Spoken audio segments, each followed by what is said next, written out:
Welcome back. Just before break, we told you about the kerfuffle or the loophole, whatever you want to call it, with the Bay's flagship location here at Queen. Let's bring in Mike Eppel to explain a little bit more. And when I heard about this, Mike, I thought, the Bay sells groceries? Yeah. And then left it there. Yeah. Yeah, and this is the conundrum that business faces right now, Melanie. Good morning. The loopholes, the questions, the uncertainties about what's allowed to stay open, what's not. It's, the most important time of the year for retail. We are a month away from Christmas Eve.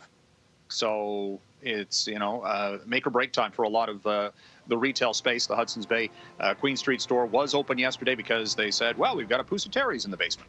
So that's a grocery store. So therefore, that should remain open. And the store was open for the day. Today it'll be closed, except for curbside pickup and e-commerce, of course.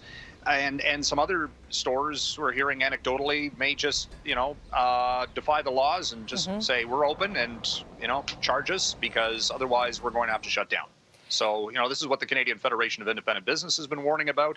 A lot of retailers in the small business category just do not have the wherewithal to stay afloat if they do not have in-store shopping over the holiday sale season. Indeed, one of those businesses that you're alluding to, I think it's the same one we're about to chat about at 6:40 with one restaurant location saying they're going to do some dining. So we'll talk about that at 6:40. Let's talk about the markets this morning and how we're shaping up. Yeah. Very good, actually. Stocks have been on a real tear here and poised for some records this morning because we've got a couple of positive developments. Of course, the vaccine talk has been front and center for the past several weeks now, actually. The AstraZeneca news yesterday was certainly a positive. And then as the the moves on Joe Biden actually gaining access to transition documents from the Trump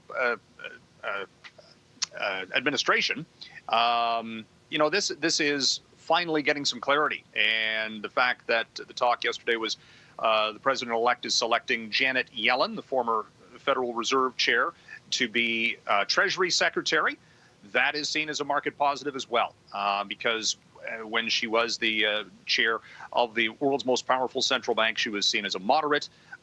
She worked well with Wall Street banks, but also Main Street, kept interest rates low, so that was something also applauded. The TSX is back up to break even for the year, and we're, again, poised for some big-time gains at the start of trade this morning. All right, Mike, let's talk about work from home and the trend, of course. A lot of people saying, okay, this creates a little bit of flexibility. I can work my hours. But wait a second, aren't a lot of people working more hours and off hours? And because of the lack of ability to disconnect. When you're at an office, you say, bye, see you tomorrow. I'll be on my phone, maybe. Yeah. But when you're working from home, a Robert Half survey indicates that 55% of professionals are working weekends. They're working more than 8 hours a day. They're never really shutting things down. And that's something that comes back to you have to have almost the discipline and the wherewithal to say, hey, I'm signing off and doing other things other than looking at my phone, checking my laptop, and being constantly connected to the office. But that's certainly been a trend that we've seen. A lot of people do enjoy working from home. I do. I'll admit that. But at the same time, you have to be able to say, power off, and walk away. I don't think we have that capability of saying power off and walk away. Not in this industry, well, Mike. You know that doesn't happen. No. You try. It's making the dinner and going, yeah, yep. Can you just play with that? You're yeah. not wrong. That's exactly what's happening. Kids are saying, get off your phone, Dad. All right, Mike. Talk to you again tomorrow. Thank you. Thank you.